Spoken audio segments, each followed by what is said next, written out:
The Kenya National Human Rights Commission says it's investigated some 60 cases of extrajudicial killings and 71 cases of abductions and enforced disappearances since mass protests swept the country in June. For weeks, young Kenyans, the so-called Gen Z, led protests over poor governance. Now, the events turned violent during a resulting police crackdown, which activists say has not ended. DW correspondent Felix Maringa has been following the story for us in Nairobi.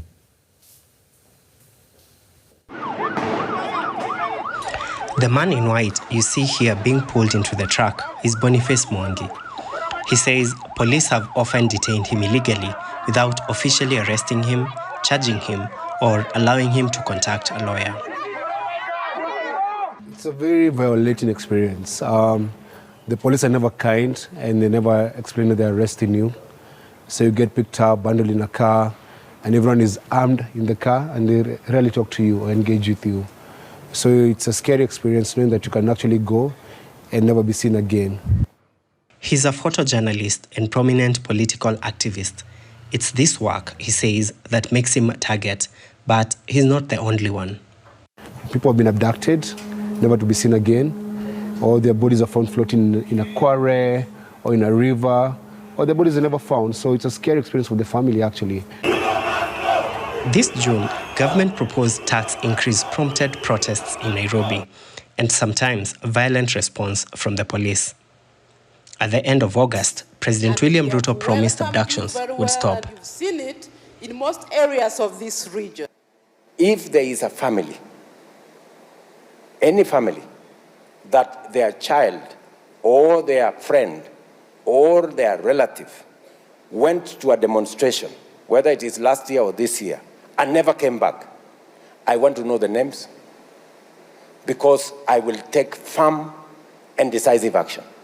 Because as I talk to you today, I don't have a single name of somebody who has been abducted or disappeared. But the Kenya National Commission on Human Rights, an official independent body, has recorded 71 abductions since those June protests.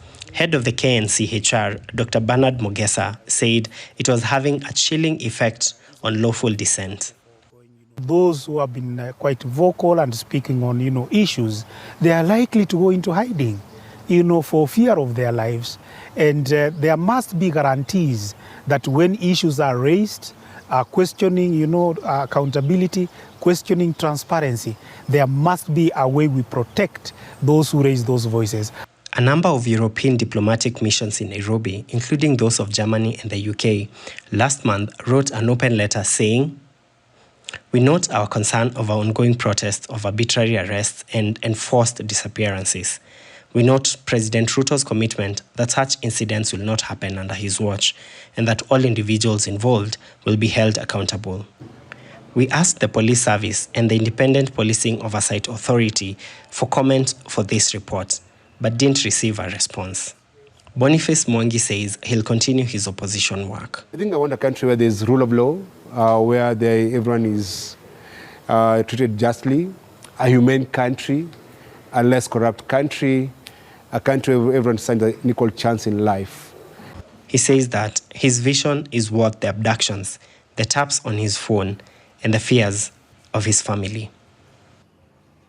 Let's speak to Faith Odhiambo, president of the Law Society of Kenya. She joins us from Nairobi. Good to have you on the program, Faith. Now, can you tell us more about what's going on with these cases?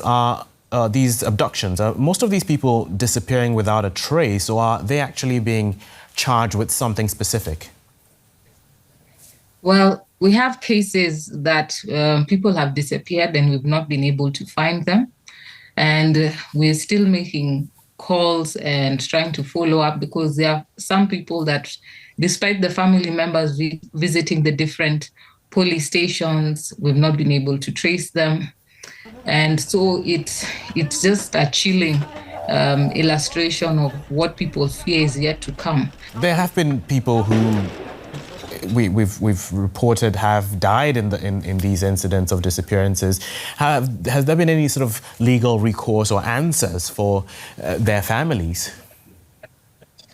That's the saddest thing of what's happening in our country, because we've seen people being shot, However, the trajectory from what happened in the killings in June, and I start with Rex Masai, who was the first Gen Z to be killed during these demonstrations, was that the bullet is picked up by police officers who don't identify themselves, or when they go through the main government referral hospital that was treating most gunshot wounds, all the bullets, once they're operated, they would find they have been picked up.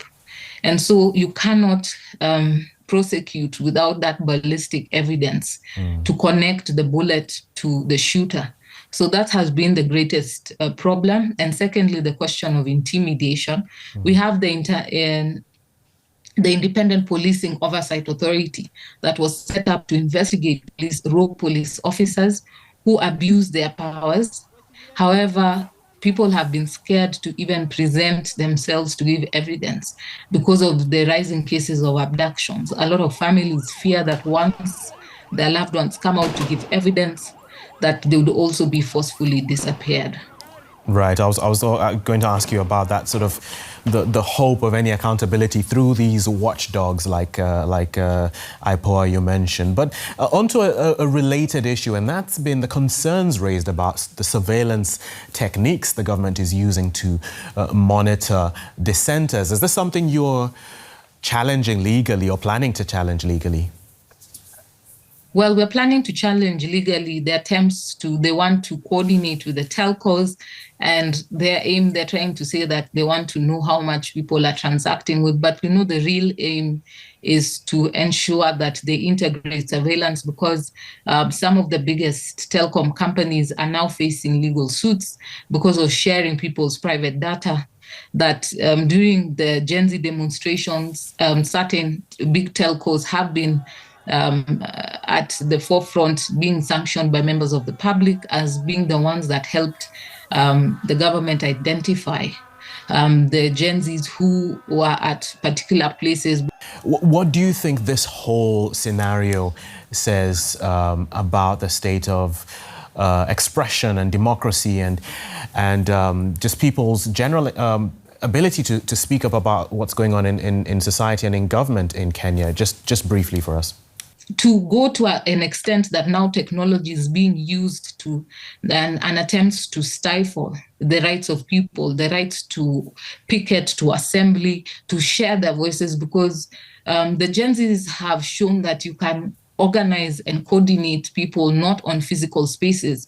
So we feel this is a heightened way to frustrate those jealously fought for Bill of Rights that we have under the Constitution. And we will continue to fight through the channels of law to ensure that that right is not taken away. Okay. Faith Odhiambo of the Law Society of Kenya, thank you for speaking to us. Thank you.